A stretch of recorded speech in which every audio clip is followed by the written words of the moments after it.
परम सत्कारयोग गुरु प्यारी साध संगत जीओ, प्यार सहित गुरु फतेह नाल सांझ पाओ अते आखो वाहिगुरु जी का खालसा वाहिगुरु जी की फतेह। कि असीं न्यारे खालसा हां दे विचों एक लेख लिया है जर्मन दी प्रचार फेरी। कुछ फेरियां अजिहियां हुंदियां हन जिहड़ियां जिंदगी दे विच यादगार बन जांदियां हन।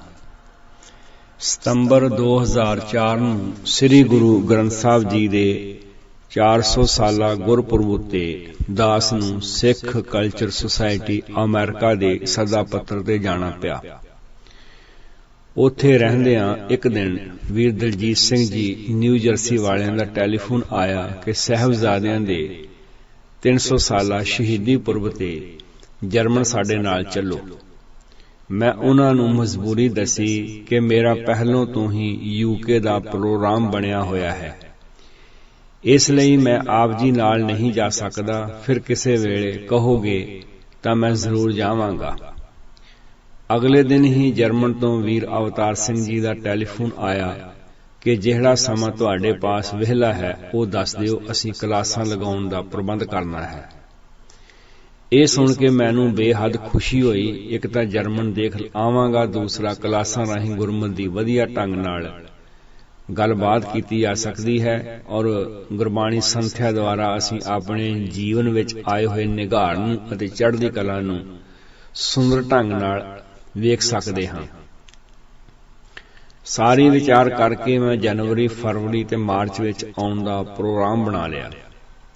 ਦਸੰਬਰ ਦੇ ਮਹੀਨੇ ਵਿੱਚ ਵੀਰ ਭੁਪਿੰਦਰ ਸਿੰਘ ਜੀ, ਵੀਰ ਚਰਨਦੀਪ ਸਿੰਘ ਜੀ, ਡਾਕਟਰ ਜਤਿੰਦਰ ਸਿੰਘ ਜੀ, ਵੀਰ ਦਲਜੀਤ ਸਿੰਘ ਜੀ ਅਮਰੀਕਾ ਤੋਂ ਜਰਮਨ ਆਏ ਸਨ, ਜਦ ਕਿ ਗੁਰਮਤਿ ਦੇ ਦੋ ਵਿਦਵਾਨ ਵੀਰ ਹਰਜੀਤ ਸਿੰਘ ਜੀ ਮਿਸ਼ਨਰੀ ਕਾਲਜ ਲੁਧਿਆਣੇ ਵਾਲੇ ਤੇ ਪ੍ਰੋਫੈਸਰ ਇੰਦਰ ਸਿੰਘ ਕੱਗਾ ਗੁਰਮਤਿ ਮਿਸ਼ਨਰੀ ਕਾਲਜ ਲੁਧਿਆਣੇ ਤੋਂ ਉਚੇਚੇ ਤੌਰ ਤੇ ਪਹੁੰਚੇ ਹੋਏ ਸਨ। ਇਹ ਸਾਰਾ ਪ੍ਰੋਗਰਾਮ ਸਾਹਿਬਜ਼ਾਦਿਆਂ ਦੀ ਮਹਾਨ ਸ਼ਹਾਦਤ ਨੂੰ ਸਮਰਪਿਤ ਸੀ। ਸ਼ਤਾਬਦੀ ਪ੍ਰੋਗਰਾਮ ਬਹੁਤ ਅੱਛੇ ਢੰਗ ਨਾਲ ਜਰਮਨ ਦੇ ਸਟੁੱਟਗਾਰਟ ਸ਼ਹਿਰ ਵਿੱਚ ਮਨਾਇਆ ਗਿਆ।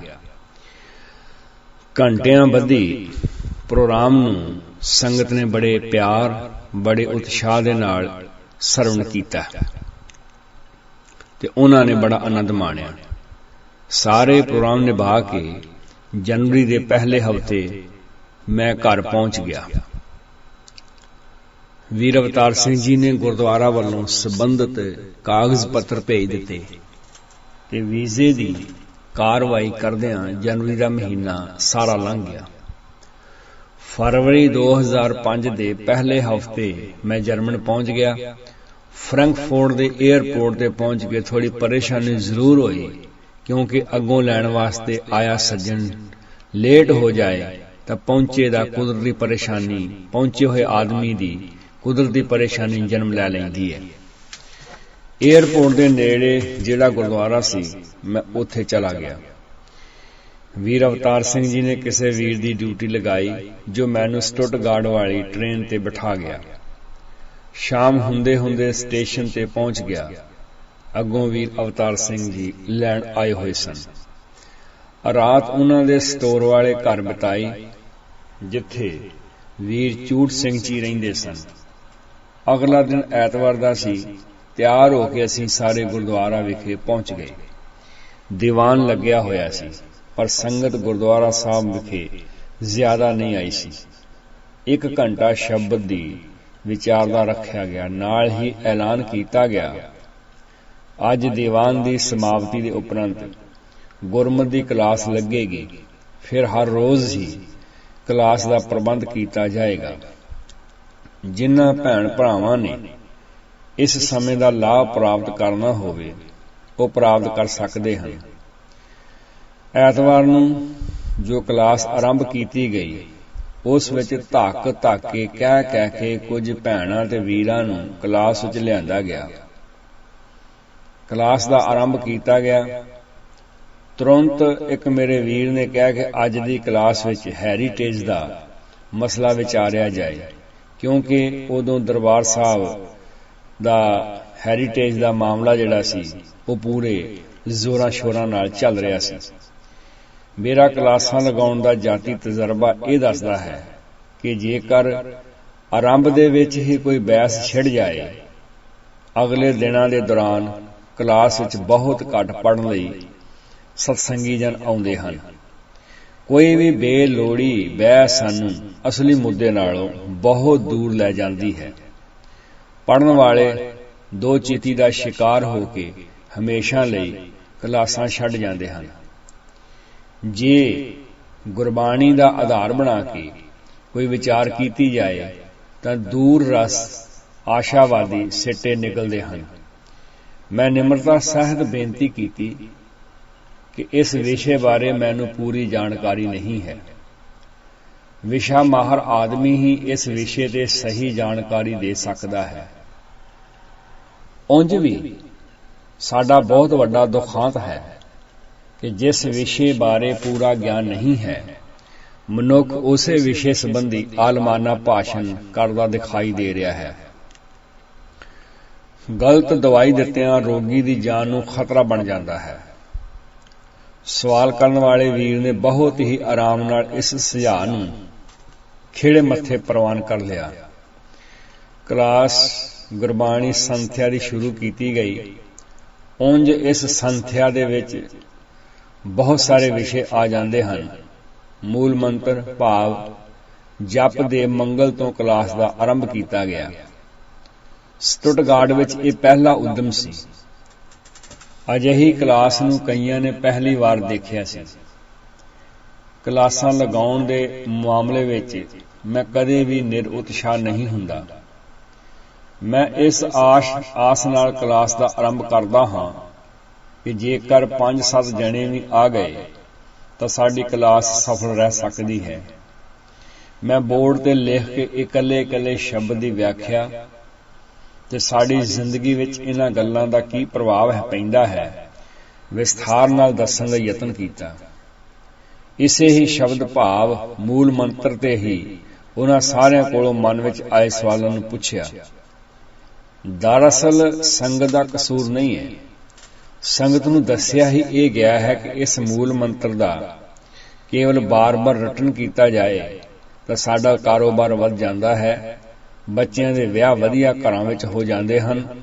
ਜਿਸ ਕਿਸੇ ਦਾ ਕੋਈ ਮੁਕੱਦਮਾ ਚੱਲ ਰਿਹਾ ਹੋਵੇ ਤਾਂ ਇਤਨੀ ਵਾਰ ਮੂਲ ਮੰਤਰ ਨੂੰ ਵਿਧੀ ਵਿਧਾਨ ਨਾਲ ਪੜ੍ਹਿਆ ਜਾਏ, ਉਸ ਦਾ ਮੁਕੱਦਮਾ ਜਿੱਤਿਆ ਜਾ ਸਕਦਾ ਹੈ। ਜਾਨੀ ਕਿ ਗੁਰਬਾਣੀ ਨੂੰ ਅਸੀਂ ਬਹੁਤ ਥੱਲੇ ਵਾਲੇ ਪੱਧਰ ਤੇ ਲਿਆ ਕੇ ਮਨੁੱਖਤਾ ਨੂੰ ਪੇਸ਼ ਕਰਦੇ ਹਾਂ ਕਿ ਜਿਸ ਤਰ੍ਹਾਂ ਵੇਦਾਂ ਵਿਚਲੇ ਮੰਤਰਾਂ ਨੂੰ ਪੜ੍ਹ ਕੇ ਦੇਵਤਾ ਜੀ ਖੁਸ਼ ਹੋ ਜਾਂਦਾ ਹੈ ਤੇ ਦੇਵਤਾ ਜੀ ਰੱਬ ਕੋਲੋਂ ਕੰਮ ਕਰਵਾ ਲੈਂਦਾ ਹੈ। ਮੈਂ ਪਿੱਛੇ ਵੀ ਇੱਕ ਬੇਨਤੀ ਕੀਤੀ ਸੀ, ਅੱਜ ਫਿਰ ਮੈਂ ਬੇਨਤੀ ਕਰ ਦੇਣੀ ਚਾਹੁੰਦਾ ਹਾਂ ਕਿ ਹਿੰਦੁਸਤਾਨ ਦਾ ਜੋ ਕਲਚਰ ਹੈ, ਜੋ ਸੱਭਿਆਚਾਰ ਹੈ, ਉਹ ਇਹਨਾਂ ਤਿੰਨਾਂ ਗੱਲਾਂ ਉੱਤੇ ਖੜਾ ਹੈ, ਖਾਸ ਕਰਕੇ ਧਰਮ ਦੀ ਦੁਨੀਆ ਅੰਦਰ, ਕਿ ਰੱਬ ਜੀ ਦੇਵਤੇ ਦਾ ਕਿਹਾ ਮੰਨਦੇ ਨੇ। ਦੇਵਤਾ ਮੰਤਰਾਂ ਨਾਲ ਖੁਸ਼ ਹੁੰਦਾ ਹੈ ਤੇ ਮੰਤਰ ਪੁਜਾਰੀ ਜਾਂ ਬ੍ਰਾਹਮਣ ਦਿੰਦਾ ਹੈ। ਧਿਆਨ ਨਾਲ ਦੇਖਿਆ ਜਾਵੇ ਤਾਂ ਇਹ ਤਿੰਨੇ ਗੱਲਾਂ ਹੀ ਸਾਡੇ ਵਿੱਚ ਆ ਗਈਆਂ ਹਨ। ਸ਼ਬਦ ਸਾਧ ਕੋਲੋਂ ਮਿਲ ਜਾਂਦਾ, ਉਹ ਸ਼ਬਦ ਦਾ ਬਾਰ-ਬਾਰ ਰਟਨ ਕਰਕੇ ਗੁਰੂ ਖੁਸ਼ ਹੋ ਜਾਂਦਾ ਤੇ ਗੁਰੂ ਰੱਬ ਜੀ ਪਾਸੋਂ ਸਾਡੇ ਪ੍ਰਤੀ ਕੰਮ ਕਰਵਾ ਦਿੰਦਾ ਹੈ। ਅਜਿਹਾ ਇੱਕ ਅਸੀਂ ਭਰਮ ਬਹੁਤ ਵੱਡਾ ਪਾਲ ਲਿਆ ਹੈ।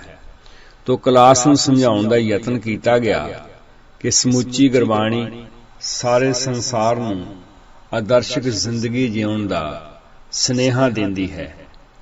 ਮਿਸਾਲ ਦੇ ਤੌਰ ਤੇ ਕਰਤਾ ਪੁਰਖ ਹੀ ਲੈ ਲਓ, ਇਸ ਵਿੱਚੋਂ ਜੀਵਨ ਸੇਧ ਕੀ ਮਿਲਦੀ ਹੈ? ਇੱਕ ਵੀਰ ਨੇ ਸਵਾਲ ਕੀਤਾ। ਉਸ ਨੇ ਤਰਕ ਬਹੁਤ ਕਮਾਲ ਦਾ ਕੀਤਾ। ਸੰਖੇਪ ਸ਼ਬਦਾਂ ਵਿੱਚ ਦੱਸਿਆ ਗਿਆ ਕਿ ਕਰਤਾ ਪੁਰਖ ਦਾ ਅਰਥ ਹੈ ਸ੍ਰਿਸ਼ਟੀ ਨੂੰ ਸਾਜਣ ਵਾਲਾ। ਸਾਜਿਆ ਵੀ ਐਸਾ ਹੈ ਕਿ ਵਿੱਚ ਆ ਬੈਠਾ ਹੈ। ਇਸ ਦਾ ਭਾਵ ਅਰਥ ਲੈਂਦਿਆਂ ਸਮਝਾਇਆ ਗਿਆ ਕਿ ਪ੍ਰਮਾਤਮਾ ਨੇ ਸੰਸਾਰ ਨੂੰ ਬਣਾਇਆ ਹੈ, ਇਸ ਵਿੱਚੋਂ ਵਿਕਾਸ ਦਾ, ਡਿਵੈਲਪਮੈਂਟ ਦਾ, ਉਸਾਰੀ ਦਾ ਗੁਣ ਉਤਪੰਨ ਹੁੰਦਾ ਹੈ। ਕੀ ਅਸੀਂ ਵਿਕਾਸ ਦੇ ਗੁਣਾਂ ਨੂੰ ਅਪਣਾ ਨਹੀਂ ਸਕਦੇ? ਕਰਤਾ ਪੁਰਖ ਦਾ ਨਿਰਾ ਰਟਨ ਹੀ ਨਹੀਂ ਕਰਨਾ, ਸਗੋਂ ਇਸ ਗੁਣ ਨੂੰ ਆਪਣੀ ਜ਼ਿੰਦਗੀ ਦਾ ਆਧਾਰ ਬਣਾ ਕੇ ਹਮੇਸ਼ਾ ਹੀ ਇਸ ਉਦਮ ਵਿੱਚ ਵਿਚਰਨ ਦਾ ਯਤਨ ਕਰਦੇ ਰਹਿਣਾ ਹੈ। ਜਿਹੜਾ ਮਨੁੱਖ ਵੀ ਸਮਾਜ ਦੇ ਵਿਕਾਸ ਵਿੱਚ ਆਪਣਾ ਯੋਗਦਾਨ ਪਾ ਸਕਦਾ ਹੈ, ਪਾ ਰਿਹਾ ਹੈ, ਉਸਨੇ ਹੀ ਅਸਲ ਕਰਤਾ ਪੁਰਖ ਨੂੰ ਪਹਿਚਾਣਿਆ ਹੈ।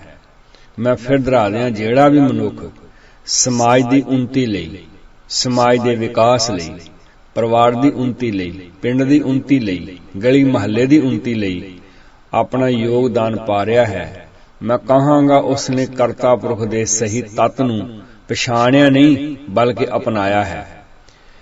ਗੁਰਦੁਆਰਿਆਂ ਦੀਆਂ ਅਧੂਰੀਆਂ ਪਈਆਂ ਲਾਇਬ੍ਰੇਰੀਆਂ ਨੂੰ ਬਣਾਉਣ ਵਾਲਾ ਹੀ ਕਰਤਾ ਪੁਰਖ ਦੀ ਪਛਾਣ ਕਰ ਸਕਦਾ ਹੈ। ਸਮੁੱਚੀ ਗੁਰਬਾਣੀ ਮਨੁੱਖੀ ਜੀਵਨ ਦੀ ਧਾਰ ਹੈ। ਜ਼ਰਾ ਕੁ ਗੌਰ ਕਰਕੇ ਦੇਖਿਆ ਜਾਏ ਤਾਂ ਕਲਾਸ ਵਿੱਚ ਬੈਠਾ ਹਰ ਭੈਣ ਭਰਾ ਬਹੁਤ ਹੀ ਧਿਆਨ ਨਾਲ ਵਿਚਾਰਾਂ ਨੂੰ ਸੁਣਨ ਦਾ ਯਤਨ ਕਰ ਰਿਹਾ ਸੀ। 2 ਘੰਟੇ ਦੀ ਕਲਾਸ ਖਤਮ ਹੋਈ। ਚਾਹ ਦਾ ਲੰਗਰ ਛਕਦਿਆਂ ਬਹੁਤਿਆਂ ਨੇ ਇਸ ਉਦਮ ਦੀ ਜੰਮ ਕੇ ਤਾਰੀਫ ਕੀਤੀ। ਹਰ ਭੈਣ ਵੀਰ ਨੇ ਇਸ ਕਲਾਸ ਨੂੰ ਚਾਲੂ ਰੱਖਣ ਤੇ ਜ਼ੋਰ ਦਿੱਤਾ। ਸਾਰਿਆਂ ਦੀ ਸਹਿਮਤੀ ਨਾਲ ਫੈਸਲਾ ਇਹ ਹੋਇਆ ਕਿ ਕਲਾਸ ਹਰ ਰੋਜ਼ ਸਵੇਰੇ 9 ਵਜੇ ਤੋਂ 10 ਵਜੇ ਤੱਕ ਲੱਗਿਆ ਕਰੇਗੀ। ਕਈ ਪ੍ਰਕਾਰ ਦੇ ਵਿਚਾਰ ਵਟਾਂਦਰੇ ਕਰਦਿਆਂ ਹੋਇਆਂ ਸੰਗਤਾਂ ਆਪੋ ਆਪਣੇ ਘਰਾਂ ਨੂੰ ਚਲੇ ਗਈਆਂ।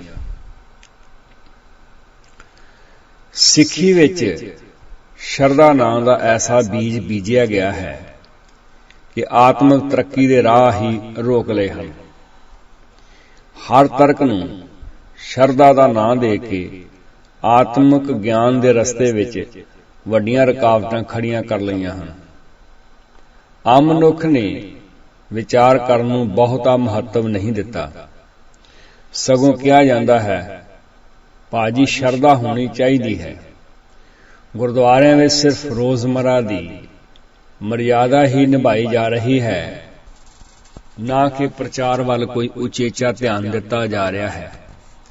ਕੀਮਤੀ ਗੁਰ ਇਤਿਹਾਸ ਨੂੰ ਪੌਰਾਣਿਕ ਕਰਮ ਕਾਂਡ ਦੀਆਂ ਗਥਾਵਾਂ ਵਿੱਚ ਲਬੇੜ ਕੇ ਪੇਸ਼ ਕੀਤਾ ਜਾ ਰਿਹਾ ਹੈ। ਇਸ ਲਈ ਆਮ ਸਿੱਖ ਦੀ ਮਾਨਸਿਕਤਾ ਇੱਥੇ ਅਟਕ ਗਈ ਹੈ। ਗੁਰਮਤਿ ਦੀ ਵਿਚਾਰ ਸੁਣਨ ਲਈ ਤਿਆਰ ਹੀ ਨਹੀਂ ਹੈ। ਬਹੁਤ ਘੱਟ ਗੁਰਦੁਆਰੇ ਹਨ ਜਿੱਥੇ ਗੁਰ ਗਿਆਨ ਦੀ ਗੱਲ ਕੀਤੀ ਜਾ ਸਕਦੀ ਹੈ। ਨਹੀਂ ਤਾਂ ਸਟੇਜ ਉੱਤੇ ਪ੍ਰਬੰਧਕਾਂ ਤੇ ਸੰਗਤ ਦੀ ਇੱਛਾ ਅਨੁਸਾਰ ਹੀ ਬੋਲਿਆ ਜਾਂਦਾ ਹੈ। ਮੇਰੇ ਖਿਆਲ ਅਨੁਸਾਰ ਸਿੱਖ ਸਿਧਾਂਤ ਦੀ ਗੱਲ ਕਲਾਸਾਂ ਵਿੱਚ ਹੀ ਕੀਤੀ ਜਾ ਸਕਦੀ ਹੈ। ਮਿਸ਼ਨਰੀ ਕਾਲਜ ਲੁਧਿਆਣਾ ਜਾਂ ਹੋਰ ਜਿਤਨੇ ਵੀ ਮਿਸ਼ਨਰੀ ਕਾਲਜ ਸਿੱਖੀ ਸਿਧਾਂਤ ਦੀ ਗੱਲ ਕਰ ਰਹੇ ਹਨ, ਇਹ ਉਹਨਾਂ ਦਾ ਸਾਰਥਕ ਯਤਨ ਹੈ। ਗੁਰਮਤਿ ਗਿਆਨ ਮਿਸ਼ਨਰੀ ਕਾਲਜ ਲੁਧਿਆਣੇ ਵਾਲੇ ਤਾਂ ਪਿੰਡਾਂ ਵਿੱਚ ਕੈਂਪ ਲਗਾ ਕੇ ਇਹ ਮਹਾਨ ਸੇਵਾ ਕਰ ਰਹੇ ਹਨ, ਜੋ ਕਿ ਸ਼ਲਾਘਾਯੋਗ ਉਦਮੀ ਕਦਮ ਹੈ। ਕਲਾਸਾਂ ਦਾ ਬਹੁਤ ਵਧੀਆ ਤਰੀਕਾ ਸਾਬਤ ਹੋਇਆ ਹੈ। ਇਸ ਦੇ ਨਤੀਜੇ ਬਹੁਤ ਦੂਰ ਰਾਸ ਤੱਕ ਨਿਕਲੇ ਹਨ। ਫਰਵਰੀ 7 ਸੋਮਵਾਰ ਦਾ ਦਿਨ ਚੜ੍ਹਿਆ। ਕਲਾਸ ਲਗਾਉਣ ਦਾ ਬਿਗਲ ਵੱਜਿਆ। ਪੂਰੀ ਤਿਆਰੀ ਕਰਕੇ ਕਲਾਸ ਵਿੱਚ ਪਹੁੰਚਿਆ। ਅੱਗੇ ਸਿਰਫ 2 ਵੀਰ ਪੜ੍ਹਨ ਲਈ ਹਾਜ਼ਰ ਹੋਏ। ਮੈਂ ਸਦਕੇ ਜਾਵਾਂ, ਉਹਨਾਂ ਦੇ ਘੱਟੋ ਘੱਟ ਕਲਾਸ ਦਾ ਆਰੰਭ ਤਾਂ ਹੋਇਆ। ਜਪਜੀ ਦੀ ਬਾਣੀ ਸ਼ੁਰੂ ਕੀਤੀ ਗਈ। ਉੱਥੋਂ ਹੀ ਪੜ੍ਹਨਾ ਸ਼ੁਰੂ ਕੀਤਾ ਜਿੱਥੋਂ ਕੱਲ ਛੱਡਿਆ ਸੀ। ਕਾਫੀ ਵਿਚਾਰਾਂ ਵੀ ਨਾਲ ਦੀ ਨਾਲ ਕਰਨ ਦਾ ਯਤਨ ਕੀਤਾ ਗਿਆ। ਹੌਸਲਾ ਨਹੀਂ ਹਾਰਿਆ। ਹਿੰਮਤ ਰੱਖ ਕੇ ਇਸ ਕਲਾਸ ਨੂੰ ਜਾਰੀ ਰੱਖਣ ਦਾ ਭਰਪੂਰ ਯਤਨ ਕੀਤਾ ਗਿਆ। ਹੌਲੀ ਹੌਲੀ ਕਲਾਸ ਵਿੱਚ ਵਾਧਾ ਹੁੰਦਾ ਗਿਆ। ਹਫ਼ਤੇ ਦੇ ਅੰਦਰ ਹੀ ਗੁਰਬਾਣੀ ਸੰਥਿਆ ਦੀ ਕਲਾਸ ਨੂੰ ਪੂਰਾ ਹੁੰਗਾਰਾ ਮਿਲਿਆ। ਬਹੁਤ ਸਾਰੇ ਭੈਣ ਭਰਾਵਾਂ ਜ਼ਿੰਦਗੀ ਦੇ ਰੁਝੇਵਿਆਂ ਵਿੱਚੋਂ ਕੀਮਤੀ ਸਮਾਂ ਕੱਢਿਆ ਤੇ ਦੂਰ ਦਰਾਡਿਓਂ ਆ ਕੇ ਗੁਰਮਤਿ ਵਿਚਾਰਾਂ ਨਾਲ ਸਾਂਝ ਪਾਈ। ਇੱਕ ਦਿਨ ਵਿੱਚ ਇੱਕ ਕਲਾਸ ਸ਼ੁਰੂ ਕੀਤੀ ਗਈ ਸੀ, ਪਰ ਹਫ਼ਤੇ ਵਿੱਚ ਹੀ ਇੱਕ ਦਿਨ ਵਿੱਚ 3 ਕਲਾਸਾਂ ਸ਼ੁਰੂ ਹੋ ਗਈਆਂ। ਖਾਸ ਦੇਖਣ ਵਾਲੀ ਗੱਲ ਇਹ ਸੀ, ਮਾਤਾਵਾਂ ਭੈਣਾਂ ਨੇ ਜੋ ਉਤਸ਼ਾਹ ਦਿਖਾਇਆ ਉਹ ਬਹੁਤ ਹੀ ਸਲਾਹੁਣਯੋਗ ਸੀ। ਮੇਰਾ ਆਪਣਾ ਖਿਆਲ ਸੀ ਕਿ ਘੱਟੋ ਘੱਟ ਨਿਤਨੇਮ ਦੀ ਸੰਥਿਆ ਤੇ ਰਹਿਤ ਮਰਿਆਦਾ ਜ਼ਰੂਰ ਕਰਵਾਈ ਜਾਏ, ਤਾਂ ਕਿ ਸਿੱਖ ਧਰਮ ਦੀ ਮੁੱਢਲੀ ਜਾਣਕਾਰੀ ਇੱਥੋਂ ਦੀ ਸਟੁੱਟਗਾਰਟ ਦੀ ਸੰਗਤ ਨੂੰ ਮਿਲ ਸਕੇ। ਨਿੱਕੀ ਨਿੱਕੀ ਗੱਲ ਤੇ ਅਸੀਂ ਕਈ ਵਾਰੀ ਆਪਣੀ ਇੱਜ਼ਤ ਤੇ ਸਵੈ-ਮਾਣ ਦਾ ਸਵਾਲ ਬਣਾ ਲੈਂਦੇ ਹਾਂ, ਜਿਸ ਨਾਲ ਦੂਰੀਆਂ ਘਟਣ ਦੀ ਬਜਾਏ ਸਾਡੀਆਂ ਦੂਰੀਆਂ ਵੱਧ ਜਾਂਦੀਆਂ ਹਨ। ਸਟੁੱਟਗਾਰਟ ਦੀ ਸੰਗਤ ਵਿੱਚ ਵੀ ਕੁਝ ਐਸਾ ਹੀ ਹੋਇਆ ਹੈ। ਥੋੜੇ ਜਿਹੇ ਕਾਰਨਾਂ ਕਰਕੇ ਦੂਸਰਾ ਗੁਰਦੁਆਰਾ ਬਣ ਗਿਆ, ਪਰ ਦੇਖਣ ਵਾਲੀ ਗੱਲ ਇਹ ਹੈ ਕਿ ਇਹਨਾਂ ਵਿੱਚ ਆਪਸੀ ਪਿਆਰ ਘਟਿਆ ਨਹੀਂ, ਵਧਿਆ ਹੀ ਹੈ। ਉਸੇ ਤਰ੍ਹਾਂ ਹੀ ਸੰਗਤ ਵਿੱਚ ਆ ਪਿਆਰ ਗੂੜਾ ਹੈ। ਜਦ ਦੂਸਰੇ ਗੁਰਦੁਆਰਾ ਸਾਹਿਬ ਦੇ ਵੀਰਾਂ ਨੂੰ ਪਤਾ ਲੱਗਿਆ ਕਿ ਗੁਰਮਤਿ ਦੀ ਕਲਾਸ ਲੱਗ ਰਹੀ ਹੈ ਤਾਂ ਬਹੁਤ ਹੀ ਉਤਸ਼ਾਹ ਨਾਲ ਉਸ ਗੁਰਦੁਆਰਾ ਸਾਹਿਬ ਦੀ ਸੰਗਤ ਵੀ ਕਲਾਸ ਵਿੱਚ ਹਾਜ਼ਰ ਹੋ ਗਈ। ਦੇਖਦਿਆਂ ਦੇਖਦਿਆਂ ਹੀ ਇੱਕ ਮੁਕੰਮਲ ਕਲਾਸ ਬਣ ਗਈ। ਕਲਾਸ ਵਿੱਚ ਆਏ ਪਰਿਵਾਰਾਂ ਨੇ ਇੱਕ ਇੱਛਾ ਜ਼ਾਹਰ ਕੀਤੀ ਕਿ ਸ਼ਾਮ ਨੂੰ ਬੱਚਿਆਂ ਦੀ ਕਲਾਸ ਵੀ ਆਰੰਭ ਕੀਤੀ ਜਾਏ। ਥੋੜੇ ਸਮੇਂ ਵਿੱਚ ਹੀ ਬਹੁਤ ਸਾਰੇ ਬੱਚੇ ਸ਼ਾਮ ਦੀ ਕਲਾਸ ਵਿੱਚ ਆਉਣੇ ਸ਼ੁਰੂ ਹੋ ਗਏ। ਬੱਚਿਆਂ ਨੂੰ ਗੌਰ ਕਰਕੇ ਜਦ ਦੇਖਿਆ ਕਿ ਇਹਨਾਂ ਨੂੰ ਪੰਜਾਬੀ ਨਹੀਂ ਆਉਂਦੀ, ਪਰ ਪਾਠ ਸਿਖਾਇਆ ਤੇ ਪੜ੍ਹਾਇਆ ਜਾ ਰਿਹਾ ਹੈ। ਆਮ ਗੁਰਦੁਆਰਿਆਂ ਵਿੱਚ ਬੱਚਿਆਂ ਨੂੰ ਪੰਜਾਬੀ ਪੜ੍ਹਾਈ ਜਾਂਦੀ ਹੈ, ਪਰ ਮੁਹਾਰਨੀ ਨਹੀਂ ਪੜ੍ਹਾਈ ਜਾਂਦੀ, ਜਿਸ ਕਰਕੇ ਬੱਚਿਆਂ ਨੂੰ ਪੰਜਾਬੀ ਤੇ ਗੁਰਬਾਣੀ ਪੜ੍ਹਨੀ ਬਹੁਤ ਮੁਸ਼ਕਲ ਲੱਗਦੀ ਹੈ। ਸਾਲਾਂ ਬੱਧੀ ਬੱਚੇ ਗੁਰਦੁਆਰਿਆਂ ਵਿੱਚ ਪੜ੍ਹਨ ਲਈ ਆ ਰਹੇ ਹਨ, ਪਰ ਉਸ ਦਾ ਬਹੁਤਾ ਲਾਭ ਨਹੀਂ ਹੋਇਆ, ਕਿਉਂਕਿ ਅਸੀਂ ਰੋਮਨ ਅੱਖਰਾਂ ਵਿੱਚ ਨਿਤਨੇਮ ਸਿਖਾ ਦਿੰਦੇ ਹਾਂ। ਰੋਮਨ ਅੱਖਰਾਂ ਵਿੱਚ ਹੀ 10 ਗੁਰੂਆਂ ਦੇ ਨਾਂ, 5 ਪਿਆਰਿਆਂ ਨਾਂ, 4 ਸਾਹਿਬਜ਼ਾਦਿਆਂ ਨਾਂ ਅਸੀਂ ਸਿਖਾ ਦਿੰਦੇ ਹਾਂ। ਰੋਮਨ ਅੱਖਰਾਂ ਦੁਆਰਾ ਹੀ ਅਸੀਂ ਨਿਤਨੇਮ ਸਿਖਾ ਦਿੰਦੇ ਹਾਂ, ਜੋ ਬਹੁਤ ਵਧੀਆ ਉਦਮ ਨਹੀਂ। ਸਕੂਲ ਅੰਦਰ ਸਿਆਣਾ ਅਧਿਆਪਕ ਕਦੇ ਵੀ ਗਾਈਡ ਦੀ ਵਰਤੋਂ ਨਹੀਂ ਕਰਦਾ। ਜੇ ਬੱਚੇ ਨੂੰ ਗਾਈਡ ਦੀ ਵਰਤੋਂ ਦੀ ਆਦਤ ਪੈ ਜਾਏ ਤਾਂ ਉਹ ਪ੍ਰਾਪਰ ਸਵਾਲ ਕੱਢਣੇ ਜਾਂ ਕੁਐਸਚਨ ਆਨਸਰ ਉਹ ਸਹੀ ਢੰਗ ਦੇ ਨਾਲ ਵਿਚਾਰ ਨਹੀਂ ਕਰ ਸਕਦਾ। ਇਸੇ ਤਰ੍ਹਾਂ ਹੀ ਅਸੀਂ ਆਪਣੇ ਘਰਾਂ ਵਿੱਚ, ਇਹਨਾਂ ਸਕੂਲਾਂ ਗੁਰਦੁਆਰਿਆਂ ਵਿੱਚ ਜੇ ਬੱਚੇ ਨੂੰ ਮੁੱਢਲੇ ਤੌਰ ਤੇ 6 ਮਹੀਨਿਆਂ ਵਿੱਚ ਪੰਜਾਬੀ ਦੀ ਮੁਹਾਰਨੀ ਸੱਸਾ ਮੁਕਤਾ ਸਾ, ਸੱਸੇ ਕੰਨਾ ਸਾ, ਸੱਸੇ ਸਿਆਰੀ ਸੇ, ਜੇ 2-2 ਅੱਖਰ ਵੀ ਅਸੀਂ ਆਪਣੇ ਬੱਚੇ ਨੂੰ ਰੋਜ਼ ਸਿਖਾਈਏ ਤਾਂ 17 ਕੁ ਦਿਨਾਂ ਭਾਵ 2 ਮਹੀਨਿਆਂ ਵਿੱਚ ਸਾਡਾ ਬੱਚਾ ਮੁਹਾਰਨੀ ਪੜ੍ਹ ਸਕਦਾ ਹੈ, ਬੋਲ ਸਕਦਾ ਹੈ। ਜਿਸ ਬੱਚੇ ਨੂੰ ਪੰਜਾਬੀ ਦੀ ਮੁਹਾਰਨੀ ਆ ਗਈ, ਉਹ ਬੱਚਾ ਆਪਣੇ ਆਪ ਪੰਜਾਬੀ ਪੜ੍ਹ ਸਕਦਾ ਹੈ, ਉਹ ਬੱਚਾ ਆਪਣੇ ਆਪ ਜਪਜੀ ਸਾਹਿਬ ਪੜ੍ਹ ਸਕਦਾ ਹੈ, ਉਹ ਬੱਚਾ ਆਪਣੇ ਆਪ ਗੁਰਬਾਣੀ ਪੜ੍ਹ ਸਕਦਾ ਹੈ। ਬਿਮਾਰੀ ਜੜ ਵਿੱਚ ਹੈ, ਪਰ ਅਸੀਂ ਦਵਾਈ ਪੱਤਿਆਂ ਦੇ ਪਾ ਰਹੇ ਹਾਂ। ਗੁਰਦੁਆਰਿਆਂ ਅੰਦਰ ਬਿਮਾਰ ਡਿਸਪੈਂਸਰੀਆਂ ਹਨ ਤੇ ਗੁਰਦੁਆਰਿਆਂ ਵਿੱਚ ਬਹੁਤੀਆਂ ਥਾਵਾਂ ਤੇ ਬਿਮਾਰ ਹੀ ਸਕੂਲ ਹਨ। ਇਸ ਵਾਸਤੇ ਗੁਰਦੁਆਰਿਆਂ ਦੇ ਵਿੱਚ ਸਾਨੂੰ ਪ੍ਰਾਪਰ ਪੰਜਾਬੀ ਜਿਹੜੀ ਆ ਮੁਹਾਰਨੀ ਤੋਂ ਸ਼ੁਰੂ ਕਰਨੀ ਚਾਹੀਦੀ ਹੈ। ਸਾਲਾਂ ਬੱਧੀ ਬੱਚੇ ਬੱਚੀਆਂ ਗੁਰਦੁਆਰਿਆਂ ਵਿੱਚ ਪੜ੍ਹਨ ਲਈ ਆ ਰਹੇ ਨੇ, ਪਰ ਉਹਨਾਂ ਨੂੰ ਬਹੁਤਾ ਲਾਭ ਨਹੀਂ, ਕਿਉਂਕਿ 14 ਸਾਲ ਦਾ ਬੱਚਾ ਵੀ ਉਹ ਰੋਮਨ ਅੱਖਰਾਂ ਵਿੱਚ ਗੁਰਬਾਣੀ ਪੜ੍ਹ ਰਿਹਾ ਹੈ ਤੇ 10 ਸਾਲ ਦਾ ਬੱਚਾ ਵੀ ਰੋਮਨ ਅੱਖਰਾਂ ਵਿੱਚ ਗੁਰਬਾਣੀ ਪੜ੍ਹ ਰਿਹਾ ਹੈ। ਗੁਰਦੁਆਰੇ ਭਾਵੇਂ 2 ਹਨ ਉੱਥੇ ਸਟੁੱਟਗਾਰਟ ਵਿੱਚ, ਪਰ ਸੰਗਤ ਇੱਕੋ ਹੀ ਹੈ। ਦੋਨਾਂ ਪਾਸੇ ਸੰਗਤ ਤੇ ਬੱਚੇ ਬਿਨਾਂ ਭਿੰਨ ਭਾਵ ਦੇ ਆਉਣੇ ਸ਼ੁਰੂ ਹੋ ਗਏ। ਇੱਕ ਹਫ਼ਤੇ ਦੇ ਵਿੱਚ ਪੰਜਾਬੀ ਪੜ੍ਹਨੀ ਸਿੱਖ ਗਏ। ਸਿਰ ਮੁਹਾਰਨੀ ਸਹੀ ਢੰਗ ਨਾਲ ਸਿਖਾ ਦਿੱਤੀ। ਅੱਖਰਾਂ ਦੀ ਪਹਿਚਾਣ ਉਹਨਾਂ ਨੂੰ ਪਹਿਲਾਂ ਹੀ ਸੀ। ਜੇਕਰ ਬੱਚਾ ਆਪ ਪੰਜਾਬੀ ਪੜ੍ਹਨੀ ਸਿੱਖ ਲਏ ਤਾਂ ਪਾਠ ਪੜ੍ਹਨਾ ਉਸ ਲਈ ਬਹੁਤ ਸੌਖਾ ਹੋ ਜਾਂਦਾ ਹੈ। ਅਸੀਂ ਘੋਟਾ ਲਗਾ ਕੇ ਬੱਚਿਆਂ ਨੂੰ ਪਾਠ ਸਿਖਾਉਣ ਦਾ ਯਤਨ ਕਰਦੇ ਹਾਂ, ਜਿਸ ਕਰਕੇ ਮਿਹਨਤ ਜ਼ਿਆਦਾ ਆਉਂਦੀ ਹੈ ਤੇ ਬੱਚੇ ਦੇ ਪੱਲੇ ਵੀ ਕੁਝ ਨਹੀਂ ਪੈਂਦਾ। 2 ਹਫ਼ਤਿਆਂ ਦੇ ਵਿੱਚ ਆਸ ਨਾਲੋਂ ਨਤੀਜਾ ਵਧੀਆ ਨਿਕਲਿਆ।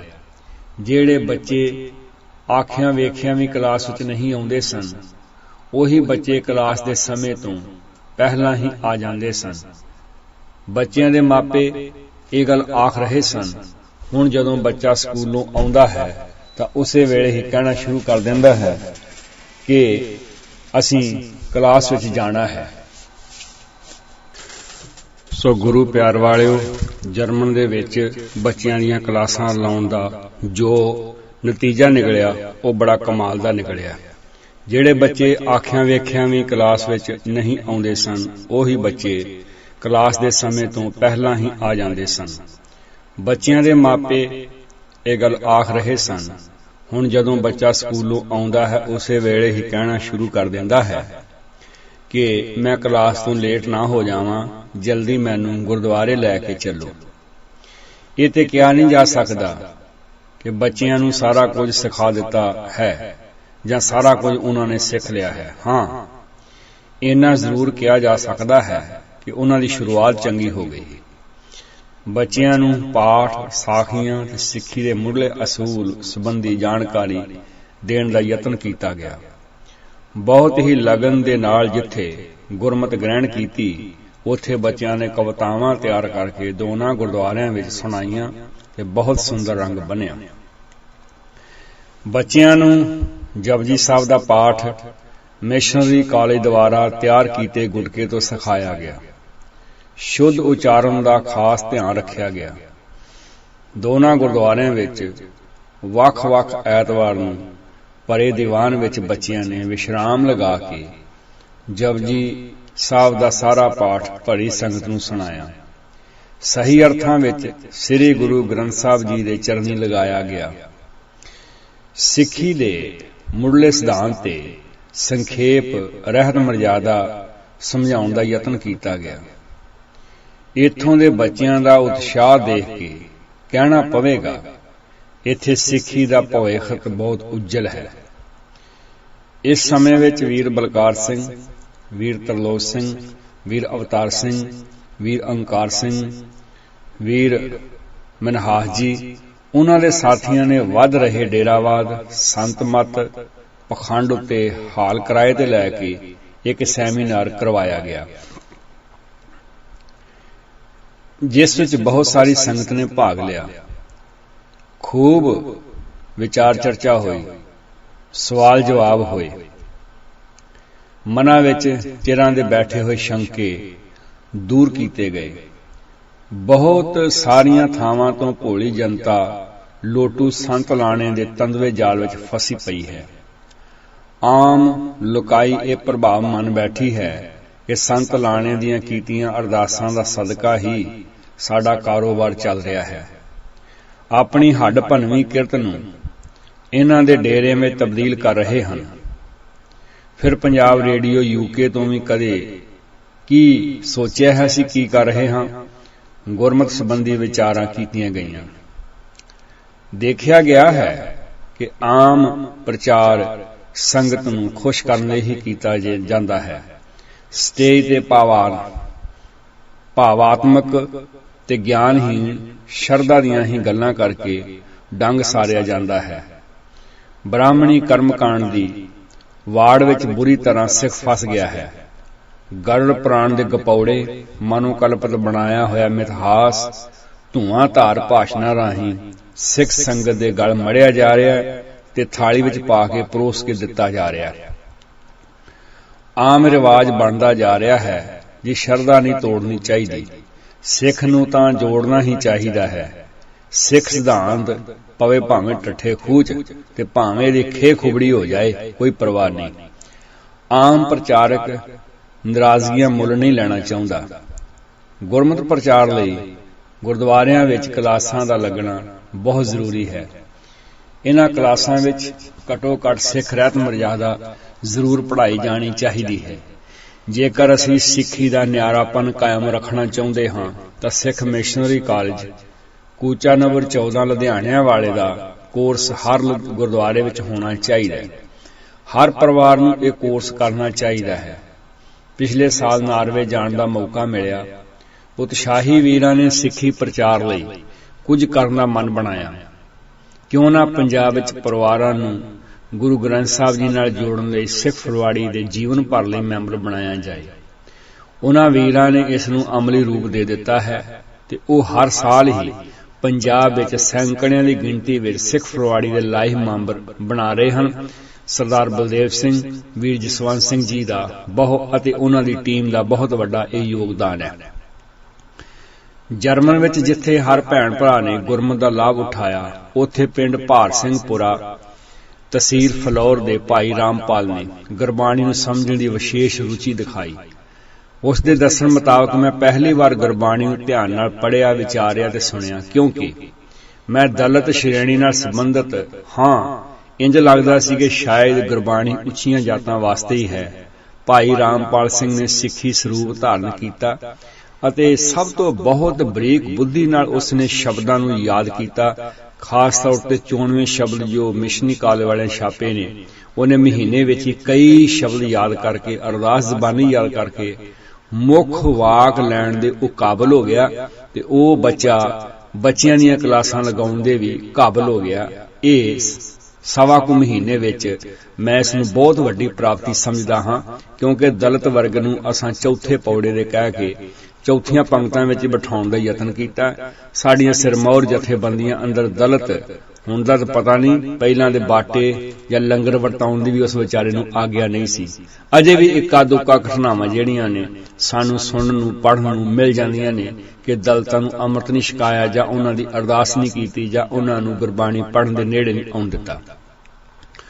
ਤੋ ਭਾਈ ਰਾਮਪਾਲ ਪਿੰਡ ਭਾਰ ਸਿੰਘਪੁਰਾ, ਤਹਿਸੀਲ ਫਲੌਰ ਦਾ, ਜਿਸ ਨੇ ਗੁਰਬਾਣੀ ਨੂੰ ਵਿਸ਼ੇਸ਼ ਰੁਚੀ ਦੇ ਨਾਲ ਸਮਝਣ ਦਾ ਯਤਨ ਕੀਤਾ। ਅੱਜ ਗੁਰਪੁਰਬਾਂ ਤੇ ਕੀਰਤਨ ਦਰਬਾਰ, ਨਗਰ ਕੀਰਤਨ ਤੇ ਭੀੜਾਂ ਜਟਾਉਣ ਤੱਕ ਸੀਮਤ ਹੋ ਕੇ ਰਹਿ ਗਏ ਹਨ। 3-3 ਦਿਨ ਖਾਸ ਕਿਸਮ ਦੀਆਂ ਲੜੀਆਂ ਲਗਾ ਕੇ, ਹਲਕੇ ਕਿਸਮ ਦੀ ਡੈਕੋਰੇਸ਼ਨ ਕਰਕੇ ਸੰਗਤ ਦੀ ਕਿਰਤ ਕਮਾਈ ਦਾ ਪਿਆਸਾ ਵਿਅਰਥ ਵਿੱਚ ਗਵਾ ਰਹੇ ਹਾਂ। ਇਹ ਸਾਰਾ ਕੁਝ ਦਿਖਾਵੇ ਮਾਤਰ ਹੀ ਰਹਿ ਗਿਆ ਹੈ। ਸਿੱਖੀ ਕਰਮਕਾਂਡ, ਵਹਿਮ ਭਰਮ, ਜਾਤ ਪਾਤ ਤੇ ਡੇਰਾਵਾਦ ਵਿੱਚ ਫਸ ਕੇ ਰਹਿ ਗਈ ਹੈ। ਕਿੰਨਾ ਚੰਗਾ ਹੋਵੇ ਜੇ ਪ੍ਰਬੰਧਕ ਸ਼੍ਰੇਣੀ ਆਏ ਗੁਰਪੁਰਬਾਂ ਤੇ ਘੱਟੋ ਘੱਟ ਸਿੱਖ ਇਤਿਹਾਸ, ਫਿਲਾਸਫੀ ਤੇ ਰਹਿਤ ਮਰਿਆਦਾ ਤੇ ਸੈਮੀਨਾਰ ਕਰਵਾਵੇ, ਸੰਗਤ ਨੂੰ ਨਿਆਰੇ ਖਾਲਸੇ ਦੀ ਹੋਂਦ ਦਾ ਪਤਾ ਲੱਗ ਸਕੇ। ਜਰਮਨ ਵਿੱਚ ਕਲਾਸਾਂ ਦਾ ਤਜਰਬਾ ਬਹੁਤ ਹੀ ਸਫਲ ਰਿਹਾ ਹੈ। ਸੰਗਤ ਨੇ ਗੁਰਮਤਿ ਦੀ ਜਾਣਕਾਰੀ ਹਾਸਲ ਕੀਤੀ। ਨੌਜਵਾਨ ਵੀਰਾਂ ਪ੍ਰਬੰਧਕਾਂ ਨੇ ਸਾਰੀ ਸੰਗਤ ਨੇ ਉਤਸ਼ਾਹ, ਪਿਆਰ ਤੇ ਆਪਣਤ ਨਾਲ ਕਲਾਸਾਂ ਦੇ ਕਾਰਜ ਨੂੰ ਸਿਰੇ ਚੜਾਇਆ। ਨਾਨਕ ਆਏ ਸੇ ਪ੍ਰਵਾਨ ਹੈ, ਜਿਨ ਹਰ ਬੁੱਠਾ ਚਿੱਤ, ਗਾਲੀ ਅਲਪ ਲਾਲੀਆਂ, ਕੰਮ ਨ ਆਵੇਂ ਮਿੱਤ। ਨਾਨਕ ਆਏ ਸੇ ਪ੍ਰਵਾਨ ਹੈ, ਜਿਨ ਹਰ ਬੁੱਠਾ ਚਿੱਤ, ਗਾਲੀ ਅਲਪ ਲਾਲੀਆਂ, ਕੰਮ ਨ ਆਵੇਂ ਹੈ ਮਿੱਤ। ਸ਼ਲੋਕ ਮਹੱਲਾ ਪੰਜਵਾਂ, ਪੰਨਾ 320। ਤੋ ਹੁਣ ਸਿੰਘ ਸਭਾ ਇੰਟਰਨੈਸ਼ਨਲ ਕੈਨੇਡਾ ਵੀਰ ਗੁਰਚਰਨ ਸਿੰਘ ਤਥਾ ਉਹਨਾਂ ਦੀ ਟੀਮ ਨੇ ਇੱਕ ਉਦਮ ਕੀਤਾ ਹੈ ਕਿ ਪਿੰਡਾਂ ਦੇ ਵਿੱਚ ਸੈਂਟਰ ਬਣਾ ਕੇ, ਪਿੰਡਾਂ ਨੂੰ ਚੰਗਾ ਗ੍ਰੰਥੀ ਦੇ ਕੇ, ਉੱਥੇ ਗੁਰਬਾਣੀ ਦੀ ਸੰਥਿਆ ਦੀਆਂ ਕਲਾਸਾਂ ਲਗਾ ਕੇ ਆਪਣੀ ਆਉਣ ਵਾਲੀ ਪਨੀਰੀ ਨੂੰ ਆਪਣੇ ਅਮੀਰ ਵਿਰਸੇ ਤੋਂ ਜਾਣੂ ਕਰਾਉਣ ਦਾ ਯਤਨ ਕੀਤਾ ਜਾ ਸਕੇ। ਜਿਸ ਵੀ ਮਾਈ ਭਾਈ ਵੀਰ ਨੂੰ ਇਹ ਗੱਲ ਚੰਗੀ ਲੱਗੇ, ਉਹ ਵੀਰ ਵੀ ਆਪਣੇ ਪਿੰਡ ਦੇ ਅੰਦਰ ਗੁਰਮਤਿ ਕਲਾਸਾਂ ਲਗਾਉਣ ਦਾ ਪ੍ਰਬੰਧ ਕਰੇ।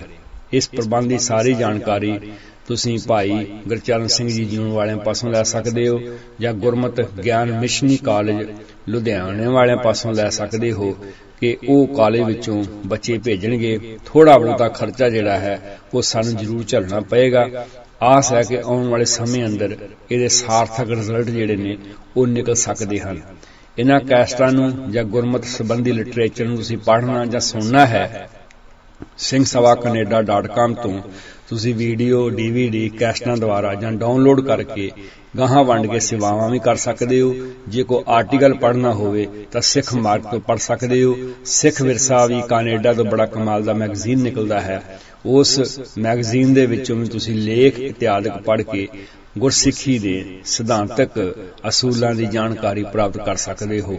ਭੁੱਲਾਂ ਚੁੱਕਾਂ ਦੀ ਖਿਮਾ ਪਿਆਰਿਓ, ਪਿਆਰ ਸਹਿਤ ਗੁਰੂ ਫਤਿਹ ਨਾਲ ਸਾਂਝ ਪਾਓ ਤੇ ਆਖੋ ਵਾਹਿਗੁਰੂ ਜੀ ਕਾ ਖਾਲਸਾ, ਵਾਹਿਗੁਰੂ ਜੀ ਕੀ ਫਤਿਹ।